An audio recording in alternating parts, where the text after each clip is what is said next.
Welcome back to Case of the Sunday Scaries. I'm Elyse. And I'm Annie. And Annie, you know that today's episode was one that I researched for probably too many hours. And while there is so much happening in true crime recently, I feel like we're going to sort of set that aside for today because this is going to be a long podcast. But there is something that happened earlier this month that kind of got brought to my attention by one of my friends. So I wanted to point it out because this is something actually positive. And with today's case being such a dark one, I thought we should start it off on a lighter note. Absolutely. Give me all the sunshine and rainbows we can right now. Perfect. So whatever your political views are, this is something that we hopefully can all agree on, which right now in this United States that doesn't feel so united, it's nice to have something to agree on, right? Totally. This month, Joe Biden signed the Homicide Victims' Families' Rights Act. There's, of course, a lot of legal mumble jumble, but I want to point out a couple really interesting parts of this bill. The Homicide Victims' Families' Rights Act, which is a mouthful, will allow for immediate family members to request a federal review of a cold case with the latest available technology. The new law requires federal law enforcement agencies to review a cold case upon written request from a victim's immediate family. If the case is still cold after 3 years and has probative, which I just had to Google what that meant, it means leads that actually could lead somewhere, in my terms. The new legislation requires the federal government to inform family members of cold case victims of their right to do so. I really am interested in cold cases. This is huge. It truly is. So the other thing I found really interesting and had to dive in a little bit more, it specifically prohibits the previous investigators from leading the renewed investigation. And at first, this seemed a little bit odd to me. Why wouldn't they want to talk to the investigators who worked on the case and knew it closely? But Joseph, I believe it's pronounced Giacalone. So sorry, names are hard for me. He is a professor at New York City's John Jay College of Criminal Justice, and he explained that unsolved cases clearly mean an additional risk of violence, especially if the perpetrators are serial killers or it's a gang or drug-related killing. He estimates that about 39% of homicides result in no arrest each year. He addressed this part of the bill specifically that stipulated that the previous investigators couldn't take lead on the investigation by saying, one of the things that I always want to talk about is don't read the reports right away. Don't talk to the detectives who did the case right away because you end up going down the same exact path they did. This law addresses just that. He concluded by saying, now I hope it's not a complete and total thing because I of course would want to talk to the case detectives eventually, just not initially. This really makes sense to me, especially because we've seen in our research, sometimes investigators just by natural bias or by the initial evidence will really focus their attention on one suspect instead of allowing for other possibilities to be thoroughly investigated. So it really makes sense that if you want fresh eyes and you want the FBI involved in this, that it would make sense that you wouldn't want the same confirmation bias when you're reading their reports to navigate a new investigation. Agree. Investigators are humans as well. They let their emotions get involved in these cases, even though they try not to. I think they put a lot of pride into what they can get out there. And so I think having fresh eyes is important because, like you said, they're not biased towards one person. And also sometimes just a fresh set of eyes can reveal new things that people before maybe thought weren't a big deal, or maybe a lead comes in that kind of gets dismissed, and this fresh set of eyes is going to kind of analyze every single thing. I am so excited for this. So how does this process work for the families? An uncovered.com article explained the process like this. First, they submit a request after 3 years, meaning all leads have been examined and no identifiable suspect has been determined. A family member can request a full review of the case. Upon review of the case, a full investigation would take place to ensure that every component is investigated. This is including but not limited to a new detective being assigned to the case, re-interviewing all people of interest and witnesses, and this is what I think might be the most important, retesting all forensic evidence with current modern forensic technology. Oh my gosh. And it gets better. The National Institute of Justice will publish detailed statistics on cold cases organized by type of crime and agency.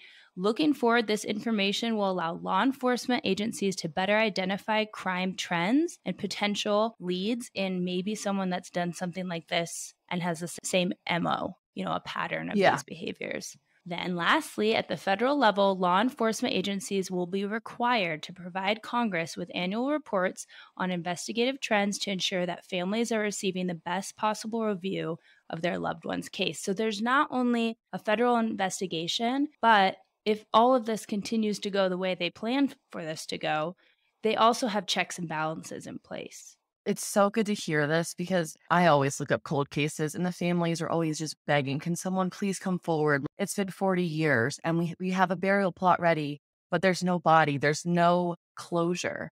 And I think this is going to at least give them some chance and some piece of hope, which I can't wait. I can't wait to see what comes of it.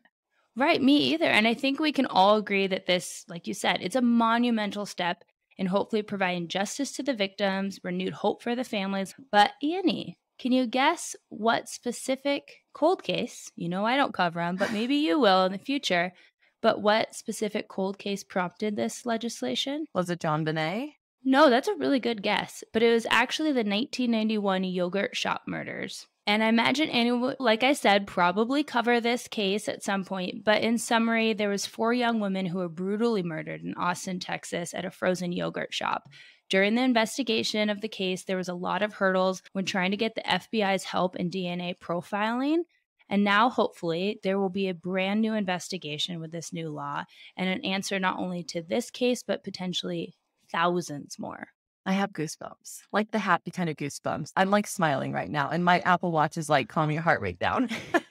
Well, I don't know if I'm going to take your heart rate down because, like I said, we're going to jump into this case. I know that I'm going to take that smile right off your face. I struggled pretty hard with this. I was texting you last night. I've been texting you throughout today. My poor friends and family are probably sick of hearing me talk about it because I would uncover something new. I felt like with every turn, which in this case, you truly don't want to uncover anything new because just when you think it's bad, it truly gets worse. There are certain cases for me, whether it's the nature of the crime or especially the age of the victim, that just stick with me. And I first heard about this case years ago. We both consume quite a bit of true crime content. So I don't want to say that any case is more special than the other, but for some reason, this case just really haunted me. And I think you'll know why as we go through it. I'm familiar with this case and it is horrible. Kudos to you for covering it though, because we have to do the hard stuff. We can't just do the conspiracies and the paranormal. We have to do the hard ones and let that family know that that person's not forgotten. We're still thinking about them. They certainly are not. I want to start this episode though with a very strong trigger warning. Normally, we try to do specific trigger warnings for content and certain subject matter that is brought up, but because today's case has consistent discussion of every single one of the subjects we would normally give a trigger warning to, I really racked my brain to figure out what I could leave out. But I think because of the horror and injustice this girl went through, it would be another injustice to her story to not tell it fully. So please know going into today's episode that while this is, of course, a true crime podcast and every story we cover, for the most part, except when we get to cover the more lighthearted stuff like conspiracies or the paranormal, almost every story we cover is difficult, but this one is especially heinous and will involve the ongoing torture and murder of a teenage girl at the hands of multiple perpetrators at every age level. I didn't choose this case for a shock and awe factor, although you might feel that as you listen to it. That is really not our purpose here on this podcast. We do not want to exploit the victims' stories, but instead celebrate their life, celebrate what they overcame in many of these circumstances. But I personally chose to cover this case because I think it's a really fascinating case study on, I guess you could call it mob mentality, when you have a lot of impressionable children that are put into a very abusive, coercive situation, but also because this case brings awareness that has led to a lot of changes in laws to help protect other children from similar abuse. If you are not in a place to hear this, I cannot emphasize that enough. We encourage you to skip this episode. I am sure you will join us again for another case that's more suitable for you. I will give you a little teaser that I myself needed to step away during my research of this case, and my next episode will be one that doesn't even involve a murder, but a historical episode about how a corpse was used to trick perhaps one of the most horrific regimes in history. So I totally get it if you need to step away from this episode, because multiple times I too had to shift my focus and work on another episode just to be able to clear my head. So with all that said, let's dive into the story of Sylvia Likens.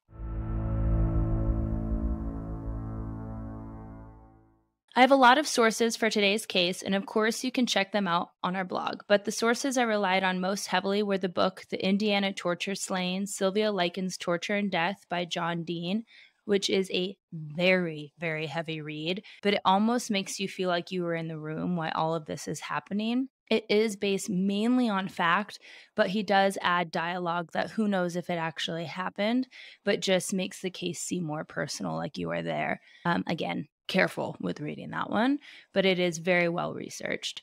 The Sylvia Likens Wikipedia page, as well as the murderpedia.org page about Gertrude Banaszewski.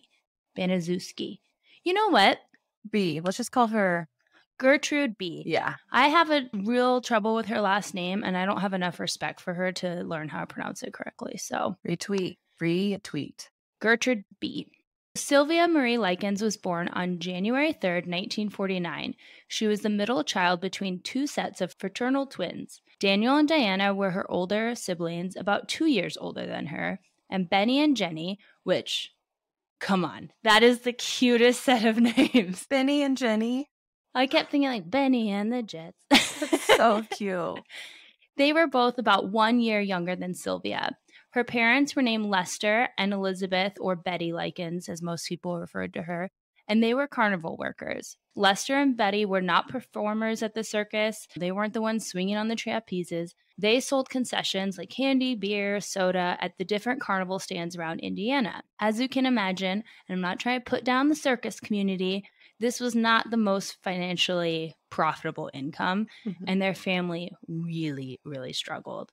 The Likens boys traveled with their parents, but often Sylvia and Jenny stayed with relatives, mainly their grandmothers so they could attend school, but also because there were concerns for the safety of young girls in this very transient lifestyle of circus life. Makes sense. Also, probably not very stable. You're bopping around from here to there, city to city. So I get why they would kind of want those two to be in a safe environment with some family and close friends. Sylvia had been described as a lovely, confident girl who had the nickname Cookie from her friends and family. When I read descriptions of her from those close to her, what stood out to me was how this girl almost seemed responsible beyond her years. I can say when I was 16, I was wildly self-involved. I was an absolute brat, especially to my parents. And Sylvia, on the other hand, had the interests of most teenage girls at the time. She loved the Beatles, hanging out with her friends, giggling over the attention from boys. But unlike many teenagers her age, Sylvia was quite selfless. She would work doing odd jobs like babysitting or ironing, often giving her mother part or even most of her wages that she earned. She was also incredibly protective over her younger sister, Jenny. Jenny had polio as a child that had left her with a noticeable limp, and she had to wear a metal leg brace. On several occasions, people remember Sylvia taking Jenny to a local skating rink and holding Jenny's hand, supporting her weight so that Jenny could experience skating on her good leg. Wow, what an awesome sister. Absolutely. I want you to take note of Sylvia's protectiveness over her sister Jenny, as it might make some of what happens later in this story make more sense. But I can absolutely say for certain, Sylvia was a fierce, almost maternal figure and protector over her younger sister. And remember, they are only a year apart. I was unsure of whether to include this, but she is so often described as such a confident girl. But Sylvia did have one known insecurity. She was missing her front tooth. In pictures of her, you will always see her with her mouth closed while she's smiling. Now, that's not the cutest part to me, although the image of that is pretty darn sweet.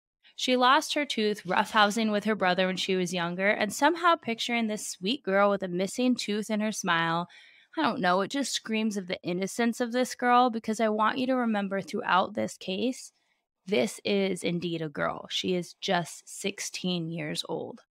Remember, times were really tough for this family. They had 5 mouths to feed on very little and often inconsistent income. So in July of 1965, their mother was arrested for shoplifting. They needed to get back on the road and make money because resorting to desperate measures like shoplifting obviously was not going to be beneficial in keeping their family together. Lester and Betty decided to head to the East Coast Carnival Circuit in hopes of getting more profits than they did when just hitting the local Indiana circuit. At the time, Sylvia and Jenny were both attending Arsenal Technical High School and had become friendly with Paula and Stephanie B. Obviously, with their parents and brothers headed back out on the road, they needed to find a place for the girls to stay. And in comes Gertrude, Paula and Stephanie's mother, to save the day, offering to board Sylvia and Jenny in exchange for $20 a week. I looked up what that would be in today's money, and it was about $188. So, not a bad income No. to feed two mouths. Right. Gertrude was supposed to be receiving that $20 weekly for their care. Gertrude promised Lester that she would care for his daughters like her own until they returned. You know, I'm not one to blame anyone but the perpetrators of the crime, but there are so many instances where what happens later could have been stopped. But I don't want to chastise Lester and Betty too much for this decision. They were desperate people and trying to do right by their children, trying to keep them in school and protect them from life on the road. But I wish there had been some sort of way to vet Gertrude a bit more. It's not like you could just Google her or have some child services come in and inspect the home on your behalf. This is the 1960s, remember? And to the public, honestly, Gertrude would probably seem like a reasonable choice. She was a mother to 7 children. She attended church regularly, supported herself with odd jobs. So I could see how from the outside you would look at this situation and think, what the hell are you doing? Don't leave your children with someone you barely know. But I think we need to take a step back from that mindset. And he probably thought that this was a safe and mutually beneficial deal. Gertrude would have some extra money coming in, and in return, the girls could live with their friends and keep attending school. And the end goal of this was for them to go and make more money for their family. They had their family Absolutely. front and center for them. It was just kind of the logistical piece that I think was hard for them, because trying to figure out what to do with the kids while they're still in school, give them a normal life, a stable routine. That's a good point to kind of bring up, and just for all of us to remember throughout this episode. And I do want to point out, they grew up in Lebanon and they are now in Indiana. So they don't have that grandmother to have control over the kids anymore because they are not currently in Lebanon, which I was very confused. I did not know Lebanon was also the name of a city. Had Lester done a little bit more thorough of an investigation or even an inspection of the home, he might have noticed that Gertrude only had bread and crackers in her pantry. Well, that and a shit ton of alcohol and cigarettes, because, priorities. And besides the living room, the house was filthy and did not even have a working stove to prepare warm meals for the kids. There was not even enough beds in the home for her current children. So how in the world was she going to take on 2 more? There were some warning flags. Yeah, I have a question for you. Since you've done so much research, do you feel like she was malicious from the very beginning, or was she looking for extra income? Like, was this a planned out situation, or was she kind of desperate for money and thought like, oh, we'll just make it work, because she'd made it work with her kids? No, once I give you a little bit more about Gertrude's backstory, I have a philosophy on this case. Again, I am not a psychologist, but I have obviously looked into this case pretty heavily. So I have my opinion on why this might have happened, but I don't think she went into it with sinister intent. No. Got it. And I can promise you, no one, Lester and his wife included, you would have to be the most sadistic and sinister person to even imagine what would happen in that home could even be a possibility. So I just want to take the blame away from their parents. It seems very much like they were doing the best they could in the circumstances. There's no reports of them being abusive.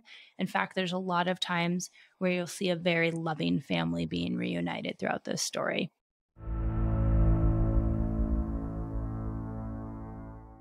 Before I continue this story, it's time to give you a little backstory on Gertrude. Gertrude B., or Gertie as she was often called, but I don't think she deserves a nickname that's cute, so she is Gertrude. She was born Gertrude Van Fossen in 1929. We don't know a whole lot about her childhood, but it was reported that she was extremely close to her father, but her and her mother rarely, if ever, got along. Unfortunately, at the age of 11, Gertrude's father died in front of her of a sudden heart attack. 5 years later, at the age of 16, Gertrude dropped out of school and married an 18-year-old boy. His name was John Banizowski. They had 4 children together. Their marriage was an incredibly abusive one. John would often beat his wife just for, quote unquote, annoying him. Oh, gosh. And when they finally got divorced after 10 years of marriage, Gertrude was granted sole custody of the children. Less than a year after the divorce, Gertrude remarried. He divorced her after only 3 months of marriage because he was tired of having all these kids about. Like, buddy, you kind of knew what you were getting into, right? Right. She wasn't like, surprise, here's my kids. So what does Gertrude do? She goes back to John. They remarry and had 2 more children together before divorcing again 7 years later.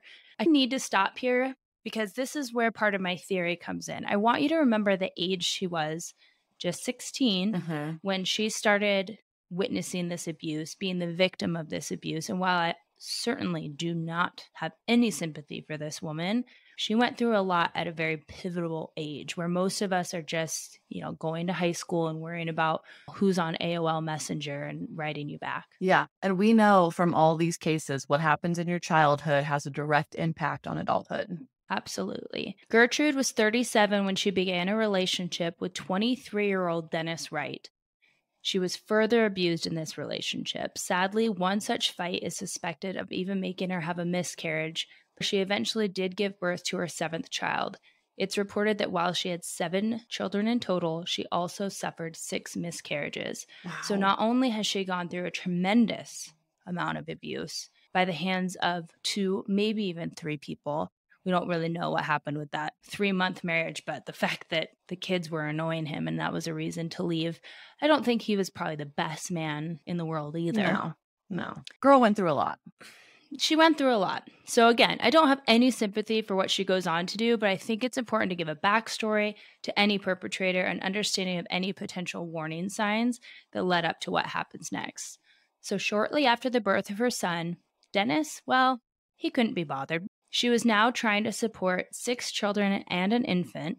Dennis did not make regular child support payments, so she relied on the very little income she made doing ironing and babysitting services. In a Murderpedia article about Gertrude, it was said about this time that she became chronically ill. She stopped taking care of herself and the upkeep and overall personal hygiene of herself and her home.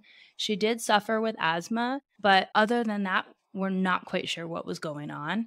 She also barely ate, which resulted in hair loss, sunken eyes, and a skeletal appearance.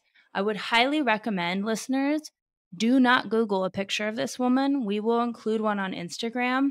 The reason I say that is I very quickly and accidentally stumbled upon pretty brutal crime scene photos that you can't really get away without seeing if you do a Google search of her name. So we will post one so that you can see her, but she looks 20 years older than she was. I couldn't believe when they said she was 37. I mean, that's 2 years older than me. And if someone told me that she was my great aunt, I'd believe it. I mean, not her specifically. She does look very old and weathered. That's a great way to put it. So now we have this desperate woman who has been through horrible, violent relationships from the age of 16, taken in 2 innocent children into her home. The first week or so of the girls living here, everything seemed pretty good. The girls got along for the most part with Paula and Stephanie, who were the closest in age to them. They attended church and hung out with the neighborhood kids. However, when the next week's payment of $20 was due and was not ever received, Gertrude took out her anger on Jenny and Sylvia. She yelled at them, excuse my language, "I took care of you 2 bitches for nothing." She forced them to bend over with their pants and underwear down while beating their behinds. I am not going to use the word spanked here because whatever your opinion is on spanking, this was not that. They were naked in front of a relative stranger. They did not know her for more than a week. It is wildly inappropriate to do this. And it's not their fault. No, they cannot control the $20 coming in or not. And this beating was done, again, with their pants around their ankles with a paddle. This was wrong. Agree. Shortly after this, Betty and Lester came to town to visit the girls. But unfortunately, and I would suspect that Gertrude probably had some say in this and threatened them to stay quiet, they never mentioned this beating to their parents.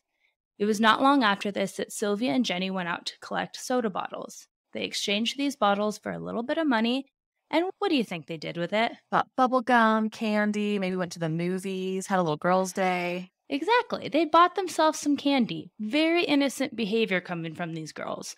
When they returned home with the candy, Gertrude accused them of stealing and again beat them in the same manner. I want you to keep in mind there is very little money for basic necessities in this house. So when Gertrude and her children and the Likens girls went to a church function, there was free food available, and Sylvia took advantage of it. However, when the Banasnuski children returned home and told their mother about how much Sylvia ate, this for some reason outraged Gertrude. Why would anyone be outraged at someone getting an extra turkey sandwich from church? It's called being resourceful. She was probably hungry. Exactly. It said that she was upset that Sylvia would do something as outrageous as eating food. Yeah, I'm being sarcastic here. The girl was hungry, like we said. But she was mad because she thought it would ruin Sylvia's physical appearance. But if I were to guess, she was probably embarrassed that Sylvia would consume so much food in public, since it might be seen as she was not providing enough at home, which she wasn't. Good point. Yeah, I mean, the churchgoers were probably like, this girl's under Gertrude's care and she's eating 3 sandwiches. Like, you know how, like, the hens are clucking. All the Right, rumors get exactly. flying. So Gertrude then forced Sylvia to eat a hot dog that was piled high with condiments. At first, I read that and I thought, Not too bad. I don't know exactly what was on this hot dog, as different sources say different things, but it was piled high with condiments. A few sources said that there was a lot of salt on it, ketchup, mustard, all this stuff, but just in a massive excess that would create a very not fun taste and or texture. Whatever was on it, it was disgusting enough to make Sylvia vomit. Gertrude then forced Sylvia to scoop up the vomit and consume it. Oh my gosh. Oof. Again, Betty and Lester trip back to visit their girls. Like we said, I think this was a really loving family that just was in dire straits. Again, unfortunately, the girls said nothing about these incidents. No one is really quite sure what caused Gertrude to lose all sense of decency, if you could even remotely call her that before this. But in August of 1965, the abuse of Sylvia escalated dramatically. She apparently overheard Sylvia tell one of the girls that a boy had once felt her up. Gossip between teenage girls, right? They're 16 and 17. Like, I think this is kind of normal They're behavior, exploring. Gertrude. Okay, that could have been Right. like a little butt grab. Yeah, leave it be. Right. Instead of treating it as such, however, Gertrude told her children that Sylvia was a prostitute and probably pregnant because she let boys touch her. That's horrible. That seems like a bit of a leap, Gertrude. She then, in front of all of her 7 children, I guess the baby doesn't really count, 6 children, repeatedly kicked Sylvia in the private parts. When Sylvia tried to sit down on a chair after this attack, she shoved her to the ground and told her she was no longer fit to sit in chairs, and from then on, only allowed Sylvia to sit in a chair with permission. Otherwise, she was to sit on the floor, like the quote-unquote dirty girl she was. I know you talked about how it's a mob mentality. So I know that plays a part just from what I've seen about the case. So I know you're going to get into it. But not only does it hurt Sylvia, it's kind of embarrassing to have these kids who you're living with, to go to school with you, to watch that happen to her. Talk about taking some self-esteem and just taking it down like 10 notches. She's a teenager. It's like already kind of a rough time for everyone, right? Middle school and high school is hard. And then just to know that happened is just really sad. Well, to be disciplined, a normal amount of discipline, maybe your voice is raised, maybe you're getting scolded or chastised in front of someone is embarrassing. But I think you're going to see that throughout this case, humiliation is a huge motivating factor for Gertrude because this continues. She is making sure her kids and everybody else is in on this. This incident specifically and the escalation of acts to follow have truly stumped professionals who have reviewed this case. And here's where we're going to get into their theories and a little bit of mine. Why would she respond so violently to a generally innocent conversation between teenage girls? Some have speculated that perhaps she saw Sylvia as this beautiful 16-year-old who had everything going for her. And because she herself had entered into an abusive marriage at 16, which was Sylvia's age, and it led to a life of unhappiness and uncertainty, perhaps she took out her own self-loathing on Sylvia. Like she thought Sylvia kind of reflected how she saw in herself. That makes sense. Or was it a complete mental break from the stress of what she had been going through and trying to raise 7 children on her own? No one really knows. I wish Gertrude was alive now, only a little, so that there would be a psychological study on her, mainly so it could possibly prevent something like this from happening in the future. But yeah, no one can concretely point out what led to Gertrude participating and encouraging this torture of Sylvia. Both theories make sense to me. I mean, the jealousy or the mental break, because something Oh, snapped. absolutely. Like, that's not normal. Did she ever abuse her own kids? Any reports of that? It depends on what you would consider abuse at the time. Mhm. So I think spanking was more normalized than a slap as far as like a disciplinary thing, But no but level of what she did never, to Sylvia. oh, not even remotely. The first theory speaks the loudest to me because Jenny did not receive many of the same punishments as Sylvia did. Remember, that's Sylvia's younger sister. Yeah. In fact, after that initial beating, it seemed like pretty much all the violence was directed towards Sylvia. Now, keep in mind, Jenny had a limp and a leg brace, and maybe to the outward public wouldn't be seen as captivating or charming as this outgoing girl with the missing front tooth who's spunky and Mhm. popular. And in Gertrude's mind, maybe she didn't see that as an accurate representation of herself, like Sylvia seemed to be. Sylvia was a representation of the beauty and happiness that Gertrude lost. I don't know. I'm not a psychologist, but You still always have a good insight into things like this. You really do. You like that part of the true crime genre, just what goes on inside someone's head. well, I don't want to know what's going on in Gertrude's head all that much because this lady is one of the absolute worst I've ever heard of. Jenny later said that in a possibly poor decision on their part, that her and Sylvia told some people at school that they had seen Paula and Stephanie having sex with boys in exchange for money. That seems like a kind of a wild lie to tell, but Gertrude was saying these things about Sylvia, and instead of making it about Sylvia, they chose to make it about the girls that they were living with and weren't helping them and were part of this abuse. So I'm not saying it's okay to go spread rumors and gossip, but let's give them a little benefit of the doubt. I imagine these girls felt incredibly powerless and just wanted to hurt those that were hurting them. Unfortunately, Stephanie's 15-year-old boyfriend, Coy Hubbard, heard these rumors being spread about his girlfriend, and he was angry. Not a normal level of anger, where like maybe now we'd write a bad text, Mhm. something regrettable that you apologize for later. He came to the house and beat Sylvia. Oh my gosh. Gertrude then encouraged him to practice his judo, karate, on Sylvia whenever he wanted to as part of her punishment for spreading lies. And Mr. Coy Hubbard started coming around the home often, and I mean almost every day, to do just that.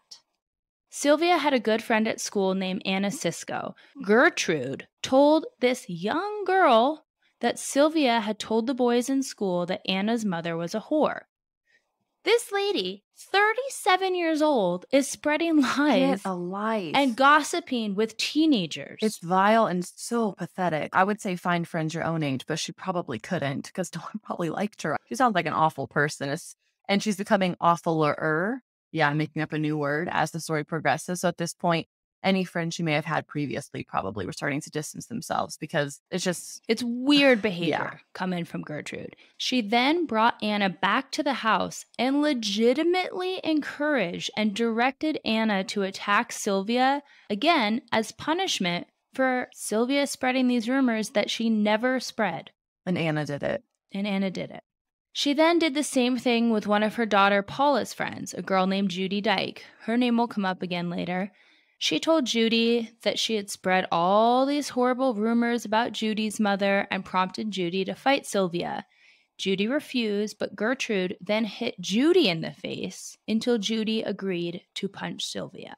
So she's kind of egging her on, like, do this, do this. And Judy, bless her, at least at the beginning, she's like, no, Mhm. this feels a bit extreme, Gertrude. And then Gertrude starts walloping on her, creating that fear in her, like, oh, I have to do this or this is going to continue to happen to me. Well, and that's my thing is I wonder why Judy wouldn't go tell her parents, but she probably was terrified. I mean, she sees what's going on under Gertrude's roof. And so she's probably just like I'm going to turn my cheek. I mean, I don't know. Maybe she did tell her parents, but We'll come back to Judy in a okay. little bit. Put a little pause on Judy. Yeah, Judy's in the corner for right now. With all of these beatings, you have to wonder, how the hell did anyone not notice this? Like you said, why aren't people talking? She had to have bruises. She is going to school. You think teachers are going to possibly see her, other classmates. Well, Annie, people did freaking notice. In fact, people were explicitly told what was happening from the mouths of the perpetrators and did absolutely nothing. Case in point, the house next door was purchased that same August when all of this is starting to escalate by Phyllis and Raymond Vermillion. Now, I'm just going to say their last name seems to really fit. It's almost like it was written for this because they are vermin in my eyes.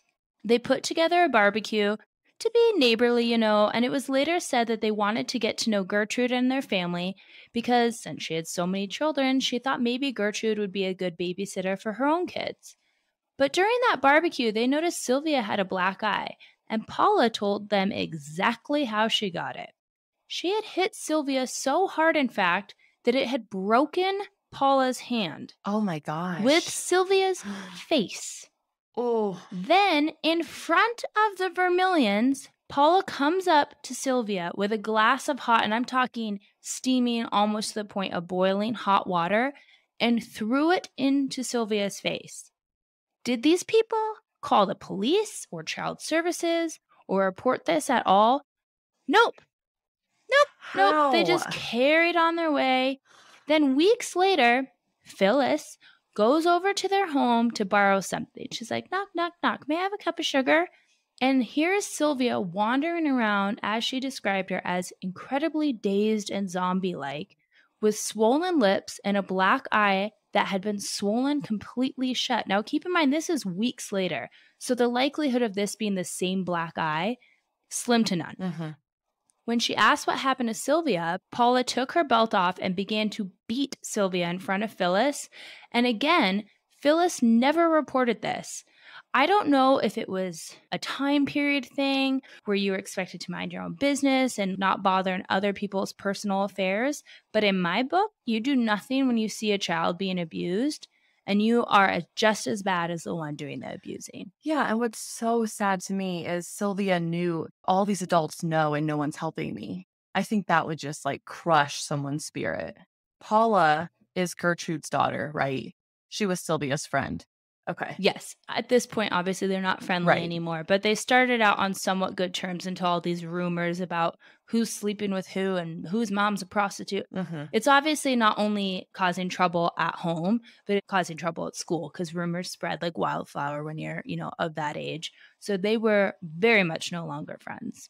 Apparently, Sylvia was still going to school at this time, which begs again, how did no one report that they saw a child with bruises and black eyes at the school? How many classes is she going to? Is she going out to recess? Is she going to lunch? There's so many interactions with an adult when you're at school. We'll go back to this, but Sylvia told Gertrude she needed a new sweatsuit for a gym class. But when Gertrude told her she couldn't afford it, Sylvia maybe did what we would all do to try to fit in, and she chose to steal one from the school. Gertrude questioned, how the hell did you end up with this gym outfit that I didn't buy for you? And Sylvia ended up confessing that she had taken one from the school. Gertrude decided to teach her a lesson by burning the tips of each of Sylvia's fingers with a lit cigarette and then whipping her with a belt. The other family members who smoked, which seemed really weird when I first wrote it, and then I remembered what time we were in. So probably many of these teenagers in the home smoked. They also began putting cigarettes out on Sylvia at their discretion, saying the constant burns were a reminder for her not to steal again. She was backed into a corner. She needed a freaking gym suit. She's not asking for a new purse or new shoes. She's asking for a necessity, probably. Yeah, because if I think back now, I don't think Greece is probably the most accurate description of what life in the 1950s and 60s was like. But you had a gym uniform. Yeah, I had one in elementary school and middle school. It was it was very ugly, but you have to wear it if you want to be able to change from your school clothes, go to gym class, participate, and then come back and wear things that aren't smelly. So she probably really needed it. This is the only other time that is on record that we know about of Jenny again being abused. She, same thing, didn't have what she needed for gym class. She stole one tennis shoe. She only had one good leg, so she took one shoe. Unfortunately, she received not the same punishment, but that was the last time that we have a record of her being hit by Gertrude. I get that stealing's not right. I'm not saying it is, but there's ways to handle that, especially with teenagers. It certainly is not putting out lit cigarettes and No. continuing to do it over and over. There's a lot of teenagers in this house right now. So, how many of them are smoking? How many of them are burning this poor girl whenever they feel so inclined? I'm speechless. At this point, Sylvia has been beaten numerous times, not only by Gertrude, but by the neighborhood kids, has multiple burns over her entire body, and in my opinion, since she was required to remove her underwear and pants for these beatings, often in front of others, was sexually humiliated. Like, how the hell can this get worse? Because this in of itself, if I stopped the episode here, I would be boiling. It's still hard. Like, I still need to go get a hug before I go to bed, and I feel like it's going to get worse. Yeah, it's just a grown-ass woman is lying to teenagers to coax them into retaliating against a 16-year-old girl, which is like, it's beyond go get your friends your own age. It's like, grow the hell up and take responsibility for yourself. And if you can't, go get some help. I realize different time period, but it just, this case makes me so mad because there are so many instances where someone should have said something. The next part I have condensed because truly some parts of what happens to Sylvia are so deplorable that I do not feel comfortable speaking it out loud. There are things, like I said at the top of this episode, that I feel like have to be talked about. But if it happened more than once at this point, I am not going to go back and re-talk about every time it happened. So as terrible as this is of what I'm describing now, please know that if you look further into this case, it is exponentially worse. This soul, not this soul. I don't have a soul anymore. What I was going to say is this case, it just went right into my soul and tried to eat away all my faith in humanity. So I just need to protect myself a little bit. And like I said, I will cover what happened to her. But if it happened multiple times, just know that in the back of your brain, I don't need to go into detail about every single incident. Sylvia and Jenny went out again to sell soda bottles for a little extra money. Of course, when she returned with the little money she rightfully earned, Gertrude accused her of stealing and then of being a prostitute, and that's how she got the money. When Jenny backed her up and said, "No, Sylvia wasn't stealing. This is how we earn the money," she then said, "No, you sold yourself to boys." She then brought Sylvia into the living room in front of her sons and several of the neighborhood boys that she invited over, and forced Sylvia to use one of those glass Coke bottles in a sexual act in front of the boys. Not only was this psychologically harmful, but Sylvia was injured pretty drastically from this event and became incontinent. For those that don't know what that means, because I was a little unsure, I don't know what it means. it means you can no longer control urination or your defecation. There was some damage done, and we're just going to leave it at that. Even though Gertrude was the one that caused this, she decided since Sylvia couldn't control herself, she would remove her from the bedroom she stayed in and put her in the basement. There was no restroom in this basement, so Sylvia was forced to basically live amongst her own feces and urine. Again, she couldn't control when she went to the bathroom after the sexual act that was committed on her, let's be honest. 100% on her. Yeah. Gertrude would clean Sylvia, and I am using that term insanely loosely because what she was doing was actually this methodical torture that she called cleaning. She would fill up the bathtub with the hottest water possible, and while Sylvia's arms and legs were restrained, usually Gertrude and her eldest daughter Paula would dunk her in the scalding water and then, for God knows what reason, would legitimately pack salt into her wounds. I get a little squeamish when I have a paper cut and a lemon juice or a lime juice when I'm bartending gets into it. Now imagine that you've been beaten and you're being put in water that hot And then salt is getting into it. Like, just when I think, okay, it can't get any worse, it gets worse. And also, what kind of sick mind thinks of this? And oftentimes, this is a situation where later during this cleaning ritual, I'm putting that in quotes, Sylvia would often pass out. And instead of bringing her out of the water, they would just hit her until she regained consciousness because of the additional pain they inflicted. Gertrude called up 14-year-old neighborhood kid Ricky Hobbs to help her with Sylvia.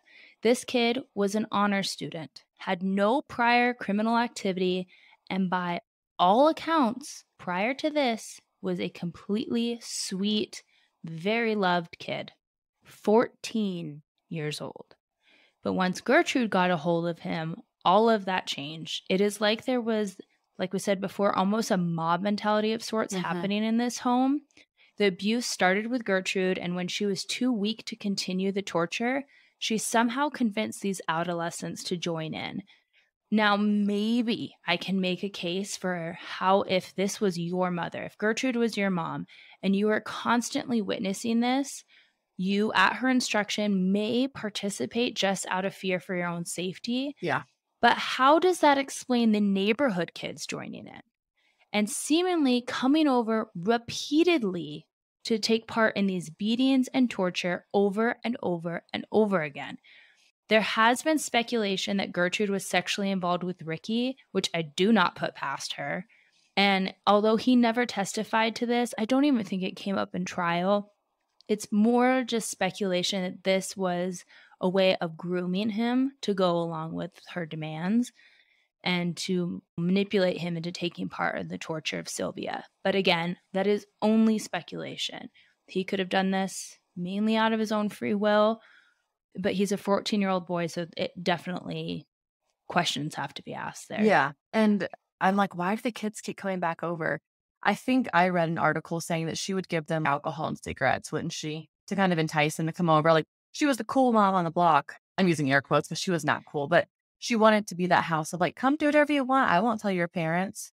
We all had that house in high school, right? Where they're like, oh, we'd rather you drink here than drink somewhere else. I can make sure that you stay safe.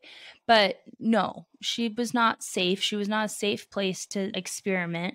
She was providing these kids drugs and alcohol. Shouldn't say drugs. She was providing them with at least alcohol and cigarettes. So like you said, they thought it was the cool house. And then they're doing what they can to please this horrible witch of a woman. The two of them begin charging the neighborhood kids a nickel to come see Sylvia. She was no longer going to school. Obviously, at this point, she is not doing very well and was in such awful shape that it would raise some major questions if she walked into school looking like this. The neighborhood kids would come basically pay a nickel to gawk at her naked body, or for the same fee, could beat her or push her down the stairs for a nickel. I can't even imagine. I can't even fathom this. Even hearing it and knowing it actually happened, I don't even know what to say. Well, it's beyond reprehensible. It's not human. That's the perfect way to put it. We don't have words for it. Is this kind of behavior is so far from what every society, I would imagine, would consider a moral code that you cannot process this. It's just awful, awful. I do want to interject here, though, that it kind of raised some questions, at least for me, when I heard that neighborhood kids paying a fee. Also, in certain of the movies I've seen depicted about this, while she went through a lot, it does not seem that she was vaginally penetrated by any of these neighborhood kids. I don't know. I don't even know if that saves any of this because it's still so bad. But I know what you mean. It's a little bit of decency, I guess, for her. All this was happening, but at least she had that one little piece of her that wasn't damaged by these other neighborhood kids. I see what you mean by that. Gertrude and her 12-year-old son, 12. What were you doing at the age of 12, Annie? Like, I'm trying to think. Like, I don't know. I think I was in 6th grade. Yeah, I would have been in 6th grade. I was probably thinking the boy named Daniel in my class was super cute and trying to pass him notes. Doing homework. And like playing kickball. Yeah, doing simple things in life as a 12-year-old should be doing. And dancing to like Britney Spears music 100%. videos. Free Britney. Anyway. Gertrude and her 12-year-old son would supervise Sylvia as she cleaned the basement. This is not Sylvia getting out a bucket and some soapy water. They called it cleaning the basement when they would force her to consume her excrements that she, again, could not control because of this torture. She was made to eat it. Oh, Here's where I texted you, Annie. Let's take a little pause because this is so heavy. You know me and my ADD. mm-hmm. I get a little hyper-focused on things. I know her and I love her. That's okay. So this led me into some real bizarre research. I had texted Annie today and I was like, oh my God, if someone went through my Google history right now, I'd probably get arrested. Well, when I think of force feeding someone their excrements, I'm thinking that has to make you wildly sick. Like obviously So it's just gross, Mm-hmm. but I had to know, what does it actually do? Because maybe that's just in my head. So what did I do? I started Googling it. Whew. So we're going to do a little medical sidebar here. Mhm. Not that this is in any way better, but I just need a break from hearing I about do Sylvia too. and what they did to her for a minute. Hit me with some medical stuff. I'm ready. According to a Business Insider article by Jean Kim and Jordan Bowman, depending on the environment, this is also good to know for survival. Depending on the environment, an adult can survive up to a week without water and 3 weeks without food. But that window quickly narrows when you're dehydrated, sick, or both. Most places will say about 3 days without water.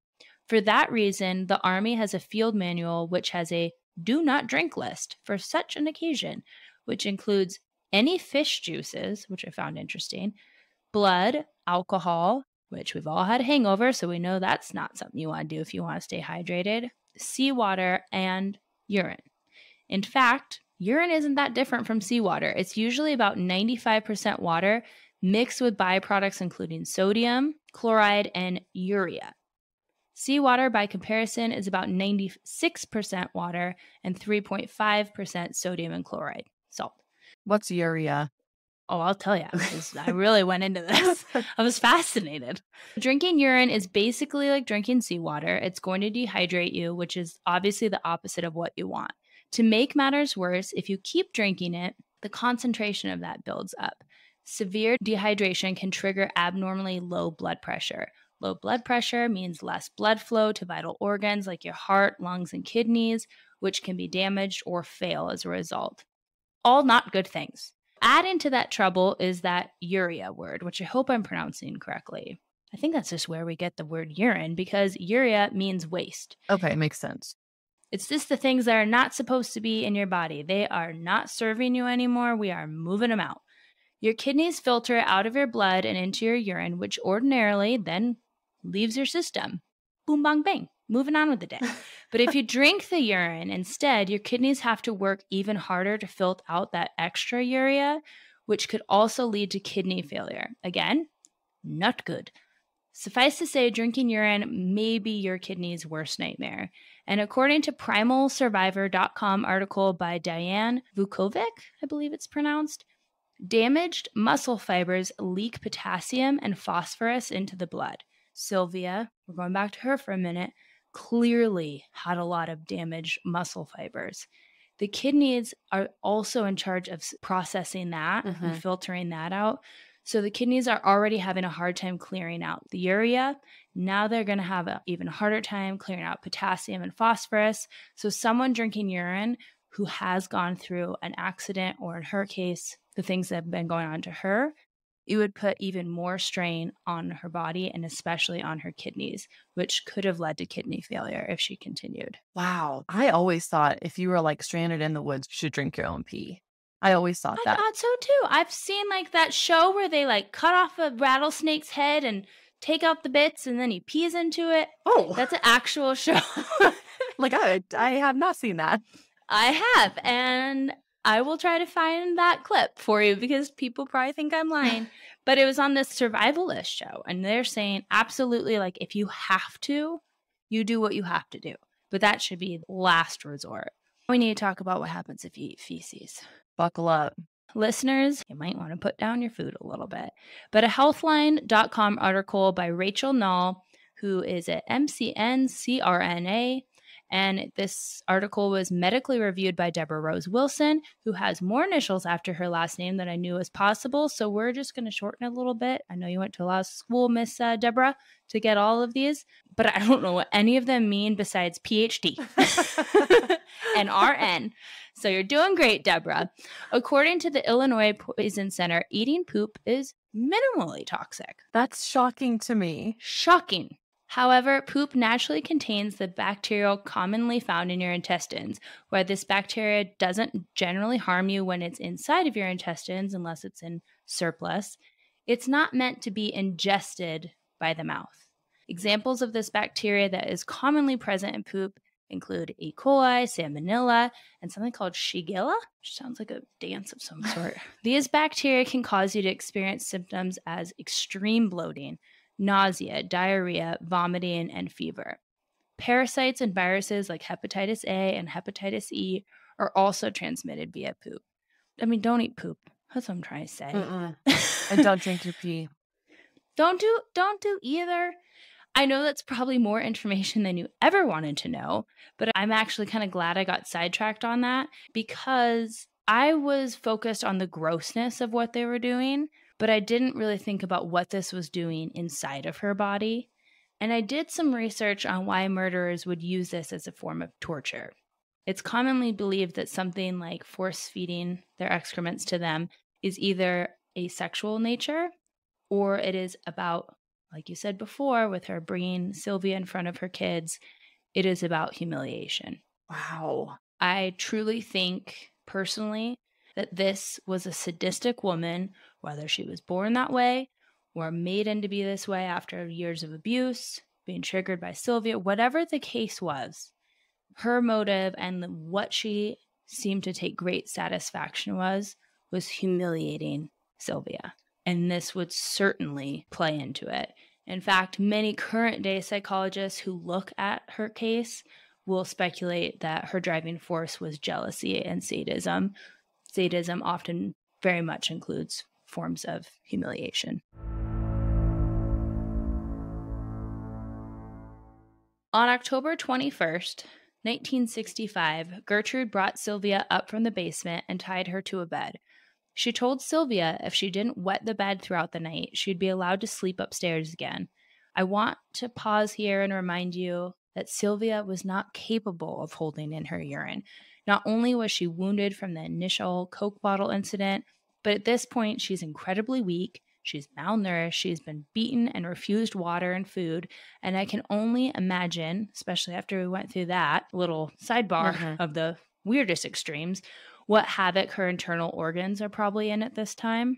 Because this, again, started escalating in August. It is now October, near the end of October. So while this may outwardly seem like a rare moment of kindness or remorse even, Gertrude was probably very well aware of Sylvia's inability to make it through the night without wetting herself. So in my personal opinion, this was just creating another excuse for Gertrude to punish Sylvia. The next morning, as we all could have predicted, Gertrude included, I'm sure, Sylvia had wet the bed.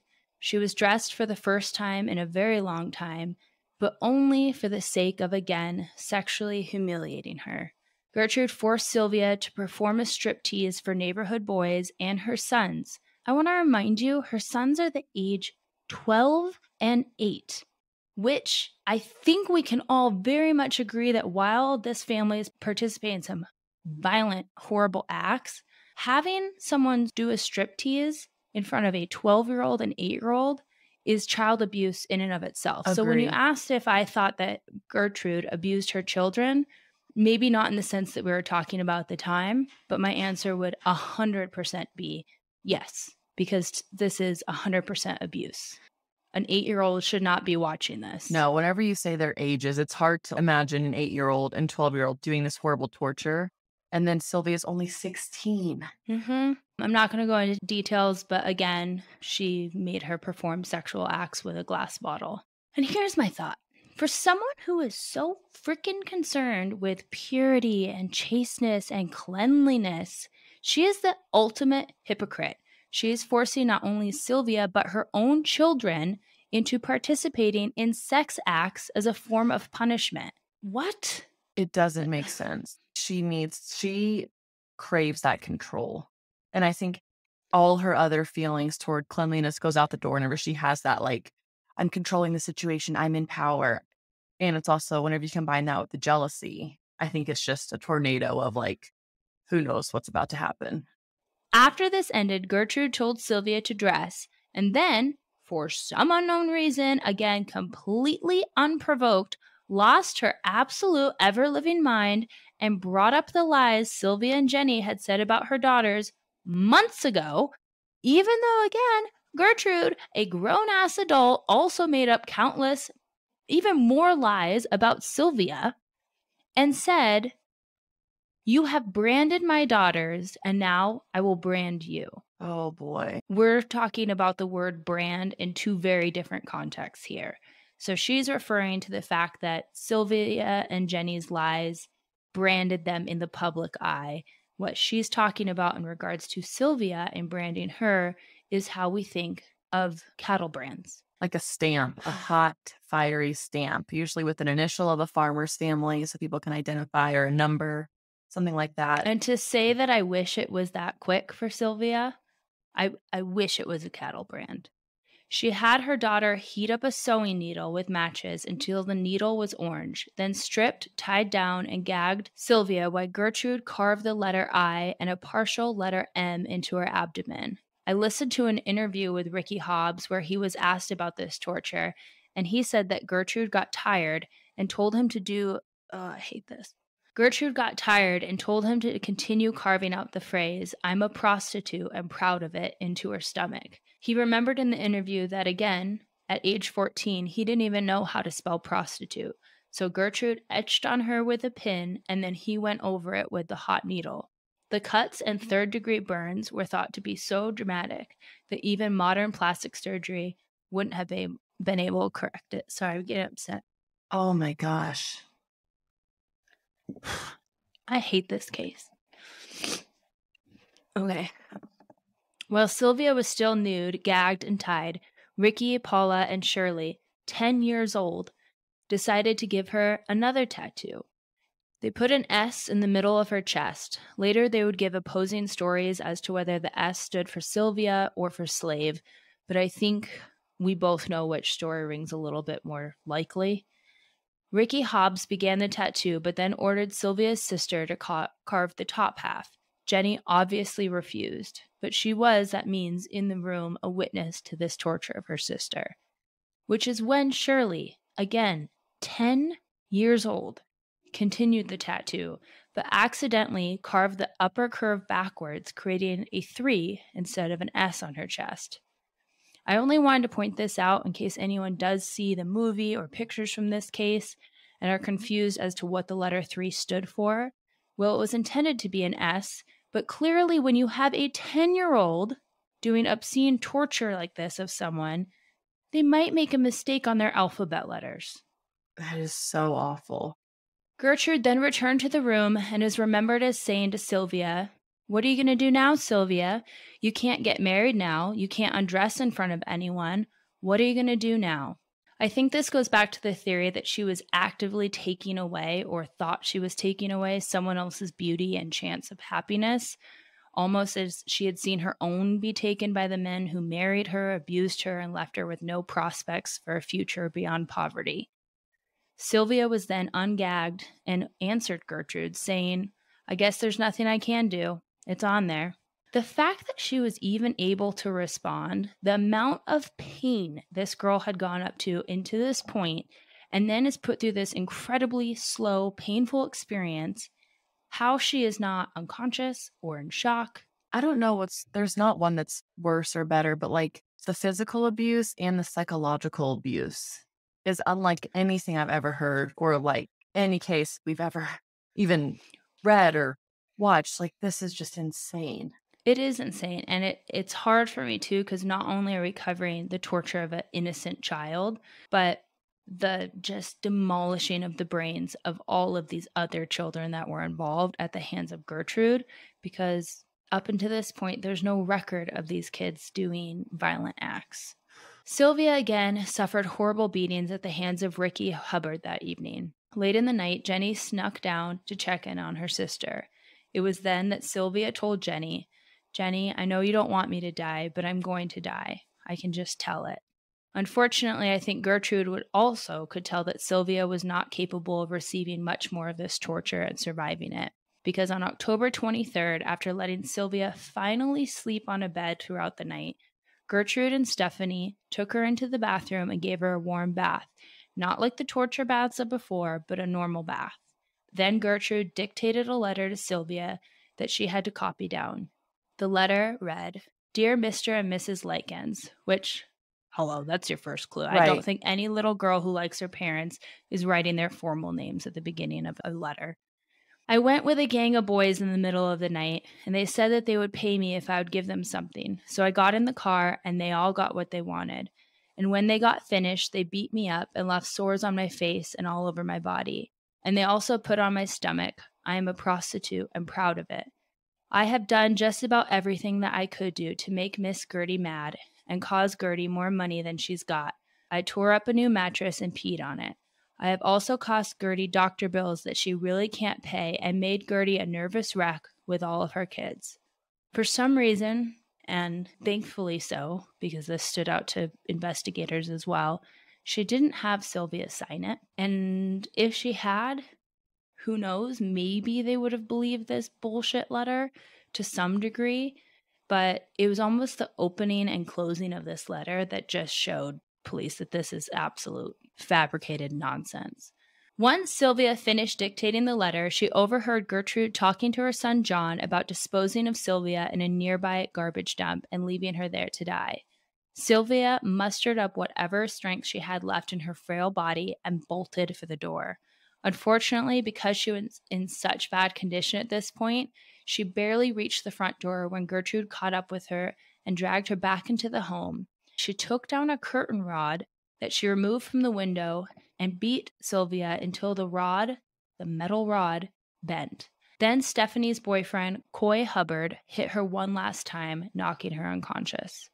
I think we have covered enough about the horrible torture of Sylvia, but I will just say her last few days were no better than anything I've described up to this point.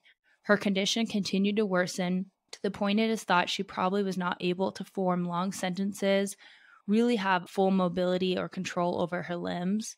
And after being sprayed down by a laughing John Jr. with a garden hose in an attempt to wash her, Sylvia again tried to make an escape, but collapsed before she could even reach the base of the stairs. Unfortunately, this would be the last time she ever got a chance. She was punished severely for this attempted escape by Gertrude. It's important to Annie and I that we fact check our cases. In fact, when we started out this podcast, it was kind of a rule between us that unless it's a court document or something of like a legal standpoint, that we need to find information in multiple sources. Right, Annie? Yes. So I need to point out that there is a lot of mixed stories about Sylvia's last day. I don't trust anyone in that hell house besides Jenny. So I am only including the information that I could find listed in multiple sources, but I do want to point out who knows for sure. But this is what I could confirm in different sources. Shortly after 5:30 p.m. on October 26, 1965, Ricky Hobbs entered the basement. He saw Stephanie crying and holding Sylvia's frail and beaten body. Stephanie had been ordered to clean Sylvia, so with the help of Ricky, she brought her upstairs and they proceeded to give her a bath. It was not long after the bath, or even perhaps during this bath, that they realized Sylvia had stopped breathing. It's believed that Stephanie was the one to perform mouth-to-mouth in an attempt to resuscitate her, but in that same interview with Ricky Hobbs, he said he performed mouth-to-mouth for around 10 minutes. Again, I'm not one to really put a whole lot of stake into what Ricky has to say. The fact that Stephanie was maybe crying and seemed remorseful, I'm just a little bit more inclined to believe her. During this, it's reported that Gertrude repeatedly shouted to her children that Sylvia was faking her own death. She hit her repeatedly with a book while either Stephanie or Ricky were performing mouth-to-mouth on this girl in an attempt to wake Sylvia up and prove to the children that she was just faking. Ricky Hobbs then, and this is accurate, he was the one that went to the nearest payphone as Gertrude did not have a phone in her home, to call the police. Police arrived around 6:30 p.m., and Gertrude led them to Sylvia lying on a soiled mattress in the bedroom. She had also handed them the letter that she had Sylvia write, saying that she had been trying to doctor Sylvia for over an hour before she died. She told police that Sylvia had run away from home with several teenage boys and returned to her home beaten, unclothed, and clutching that note. At first, based on instruction from Gertrude, even Jenny went along with the rehearsed story about Sylvia being a runaway, who had turned to sex work, but once she had a chance, she bravely whispered to a police officer, "Get me out of here, and I will tell you everything."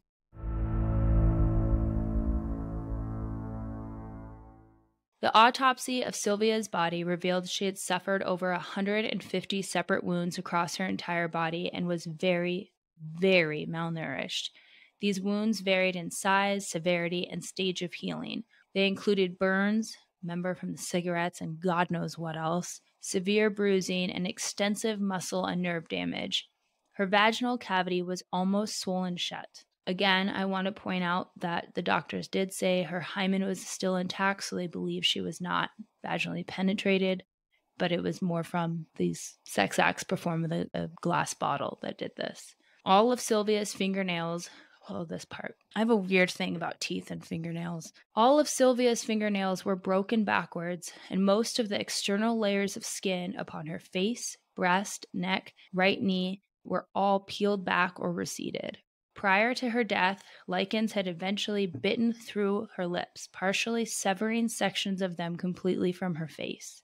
I do not enjoy reading stuff like that, but I think, like I've said before, to understand the severity of this and how many people, by ignoring what was going on, allowed this to happen to her, I think it's important to understand how bad this really was. That's what makes me so freaking angry is she had teachers who could have said something. Principal could have said something. PE teacher, so many people, even the neighborhood kids. I mean, come on, you guys. I know you're young and vulnerable, but like, it just makes me want to pull my hair out. The official cause of Sylvia's death was listed by coroner Dr. Arthur Keeble as a subdural hematoma due to receiving a severe blow to her right temple. When and what time? Right. Because, which one? Which blow? and I'm not putting him down for this, but I'm just talking about how much this girl endured. Mm-hmm. Both the shock she had primarily suffered due to the severe and prolonged damage inflicted to her skin and subcutaneous tissues, plus the severe malnutrition, were listed as contributing factors to her death.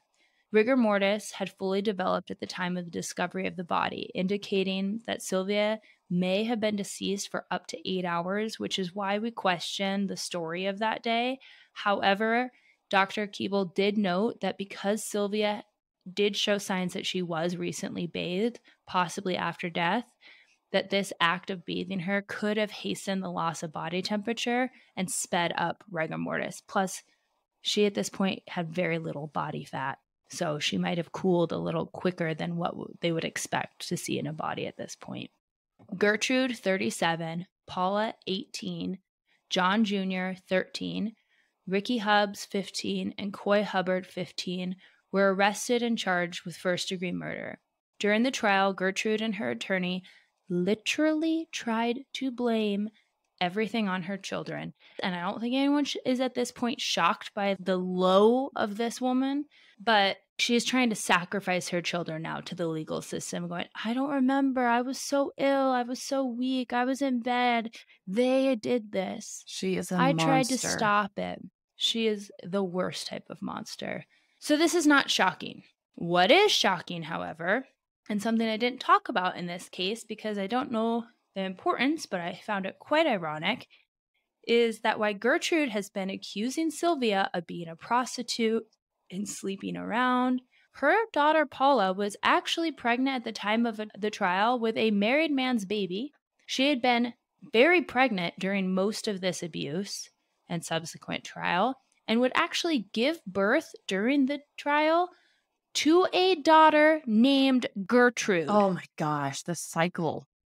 The fact that she was pregnant and was like still beating up on this girl it just makes me think that I don't even want to know what happened with her life later on because like this story is not about her, but that's horrible. On May 19th, 1966, after deliberating for just 8 hours, the panel of 8 men and 4 women in the jury found Gertrude guilty of first-degree murder. Paula B. was found guilty of second-degree murder, and Hobbs, Hubbard, and John were found guilty of manslaughter, most likely due to their ages at the time. Upon hearing the verdict, Gertrude and her children burst into tears and attempted to console each other as they left the courtroom. Gertrude and Paula were formally sentenced to life imprisonment. Richard Hobbs, Coy Hubbard, and John Jr. Each received sentences of 2 to 21 years, which is kind of a big span, if you ask me, to be served in the Indiana Reformatory, which again, they were juveniles. Unfortunately, because of the publicity around this case, the judges, just prepare yourself to get even more mad if that's possible. The judge at the time refused to have the trials be separate, so he tried everyone together, except for Stephanie, because she actually flipped on her family and chose to be a witness. So everyone else was tried all at one time. This was a media frenzy when people found out what was going on. Oh, I can only imagine. Yeah, he wanted it over and done with. There was actually, I went through newspaper clippings, and this I just kind of found interesting how we are to some level obsessed with the macabre. 2 women actually got in a scuffle at the courthouse because they were fighting over seats to actually witness this trial. It's very weird. Anyway, the judge refused to move the trial. He wanted this over and done with, which I'm sure most people at the time agreed with. However, that obviously severely impacted if this was a fair trial or not. And so they won their right to a mistrial. Paula chose to plead guilty to voluntary manslaughter instead of going back to another trial, but Gertrude chose to take her chances and was again convicted of a first-degree murder charge. So Gertrude's in jail. Please tell me forever. Wouldn't that be nice? She became a model prisoner, even getting the nickname from other inmates of Mom. She took young inmates under her wing. She said she became a devout Christian and was kind of proselytizing to the other inmates. And despite tons of outrage from the citizens of Indiana, Gertrude was paroled for good behavior December 4th in 1985. She never took full responsibility for what she had done to Sylvia, saying upon her release, "I'm not sure what role I had in Sylvia Likens' death because I was on drugs. I never really knew her. I take full responsibility for whatever happened to Sylvia." Okay, hang on. I'm getting my dates kind of confused. So how long did she actually serve? I'm not that great in math either. She only served 20 years from the time of her arrest, where she was held without bond, because they counted that towards her sentence, to when she was released for good behavior. That's bullshit. And the only type of karmic goodness that comes from this, she was a chain smoker. Kids don't smoke. She did die just a few years later from lung cancer. And to that, I say good frickin' riddance. Paula, even though she tried to escape jail, which means, no parole for you, Paula. Like, you can't just go escaping jail. And then we're like, but you're such a good girl. It's fine. She also was paroled in 1972. She only served 7 years. She, like her mom, changed her name and moved to a small town in Iowa. But she was quickly found out. I shouldn't say quickly. It was quite a good amount of years before she was found out when a tip came into a school system that they had a convicted murderer on their staff when she was working under an alias name as a teacher's aide. That's terrifying. Like the fact that she was around kids. I don't want this woman around any child ever. Me as an adult. No, I don't want her around me either. No. I don't want her around my dogs. I don't want her down the street.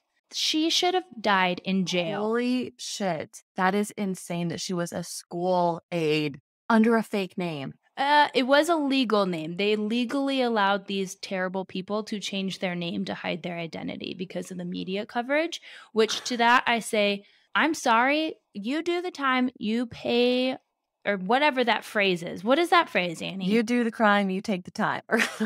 Wait, that was something along those lines. But part of that should be you have to suffer the like moral and community consequences. Now, I understand there's exceptions, but in this specific case, if you're going to let these heathens out of jail, absolutely, you do not get to start a new name and be like, No.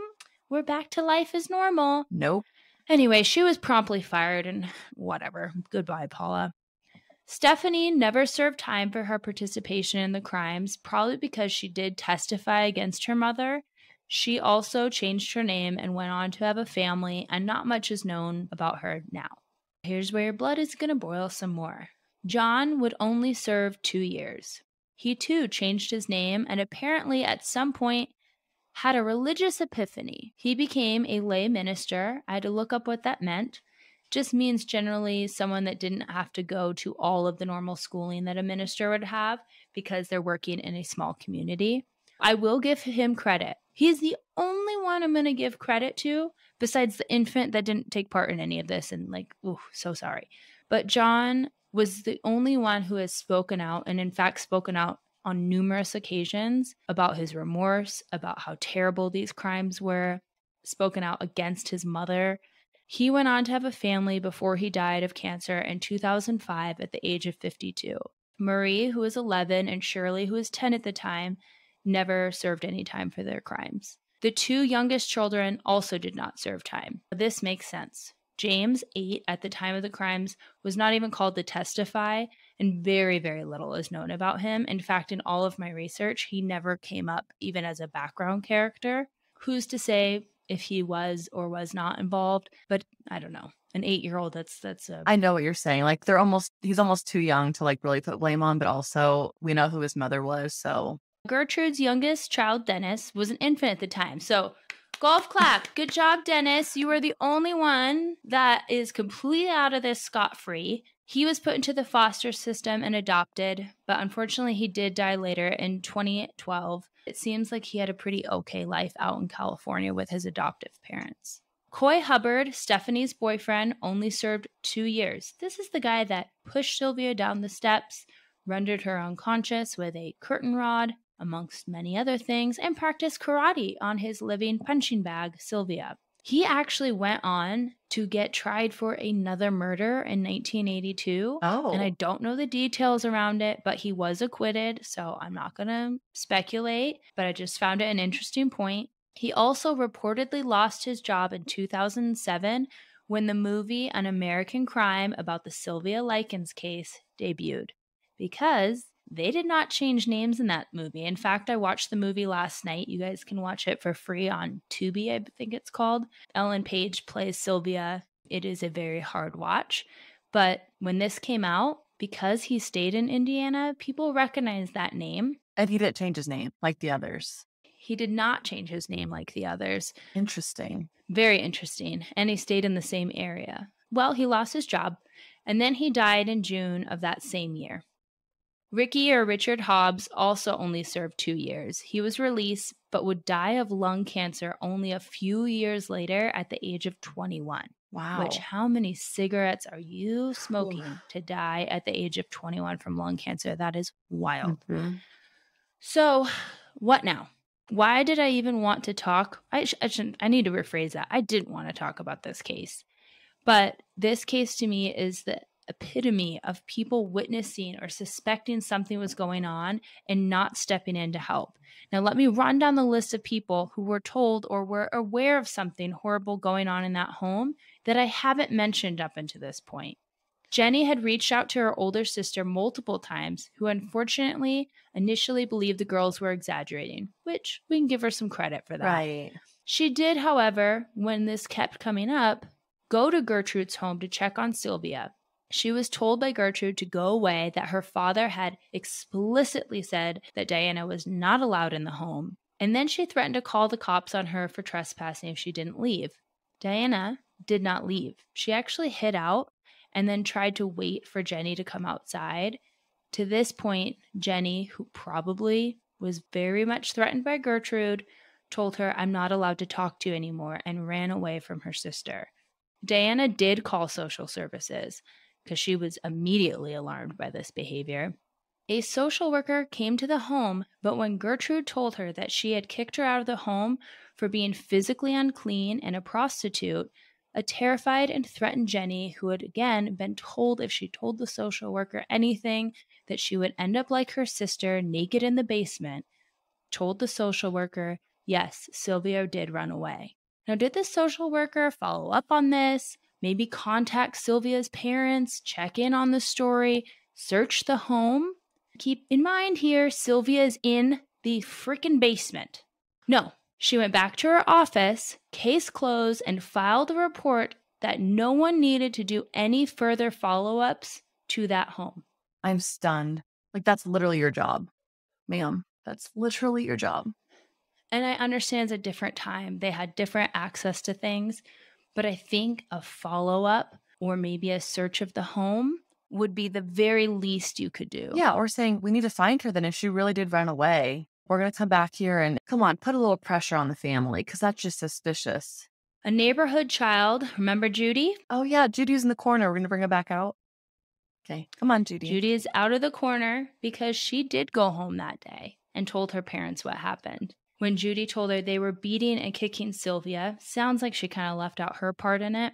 The mother replied, well, that's what happens when someone's being punished, and never reported the incident. There was a local reverend who stopped by as part of a visitation to his church members' homes, and Gertrude gave him a wild tale of why Sylvia was missing, why she wasn't attending church services or school anymore. And there's a lot of conflicting messages about this, interactions that they had with the reverend, but he did express during the trial that he was very concerned. But instead of doing anything, he prayed with Gertrude for Sylvia's salvation and left. I already told you about the neighbors actually witnessing on multiple occasions the bruising and beating of Sylvia and never reported it. Lastly, I don't know if these were the same neighbors, but it's stated in the book, The Indiana Torture Slaying, Sylvia Likens, Torture and Death by John Dean that I mentioned at the top of this episode, that the evening before Sylvia's death, she desperately attempted to alert neighbors by screaming for help and hitting the walls and the basement floor with a spade, basically the metal end of a shovel.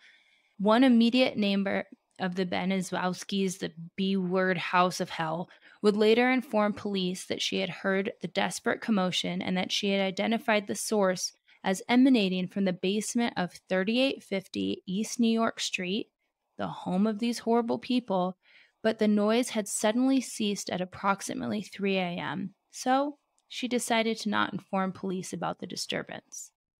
So what the frickin' hell? I realize it might seem easier in your mind to mind your business, to not assume things. We want to think the best of people, but I hope in me telling you this case and the severity of what happened to this poor girl is a reminder not only to each other, but to our listeners that if you see something, if you hear something, you have to report it. I realize also we live in a time where there's a lot of mistrust in our judicial system, in our child advocacy programs, and quite frankly, in the police force. But you cannot use any of those as an excuse to not get involved when there's an innocent child that you suspect is being hurt or is in an abusive home. This really gets me fired up because I'm going to leave you with some statistics that I hope really resonate with our listeners. And then I want to end this on the positive impact Sylvia's story has made in the laws around child abuse reporting. According to Childhelp.org, every year more than 4 million referrals are made to children protection agencies involving more than 4.3 million children. A referral, just so you know, if those numbers seem off to you, obviously they could be a multi-child home. The United States has one of the worst records among industrialized nations. In 2019, state agencies identified an estimated 1,840 children who died as a result of abuse and neglect. That is an average of 5 children a day dying in our country that are reported. I can't imagine how many more aren't at the hands of an abuser. This is reminding me of the Gabriel Fernandez case. It happens more than what we think. So like Elyse said, if you think or see anything, just for your own peace of mind and for a kid who doesn't have a voice yet, please say something. More than 70% of the children who died as a result of child abuse or neglect were 3 years of age or younger. Around 80% of those fatalities involve at least one parent as the perpetrator. Those are numbers that I don't think any of us should be comfortable with, or numbers that we want to see continued as a statistic for this country. So, like Annie said, Please. more needs to be done. Sylvia's case also pushed Indiana's legislature to go further with mandatory reporting laws. When the federal government pushed states to define who mandatory reporters of child abuse should be, most states went with professionals like physicians, teachers, psychologists, childcare workers, things of that nature. But Indiana, because of Sylvia's case, quickly decided that everyone is a mandatory reporter of child abuse, which still stands today as a law in Indiana. Anyone who suspects child abuse, regardless of their age or profession, must make a report in Indiana to law enforcement. There are penalties, including jail time, for failure to report. I personally would like to see this in all 50 states. Absolutely. In 2016, the Boone County CAC, which stands for Child Advocacy Center, in Lebanon, Indiana, where, if you remember, Sylvia spent most of her life, was renamed Sylvia's CAC. You can learn more about Sylvia's CAC by going to their website at www.sylviascac.org, where they have written this. Sylvia's tragic death shocked an entire state and a community into recognizing the horrors of child abuse in a way no case had before or since. Sylvia's CAC is named in her honor. We work every day to remember her name, honor her life, and protect children in Boone County from the same anguish and torture that Sylvia endured. If you are ever suspect that there's a child in danger, we're going to end this by saying please call or text the Childhelp National Child Abuse Hotline. They are open 24 hours a day, 7 days a week. Their number is 1-800-4A-CHILD. Again, that number is 1-800-4A-CHILD. If you suspect absolutely anything, please report it so that this is the last time I have to cover a case like this.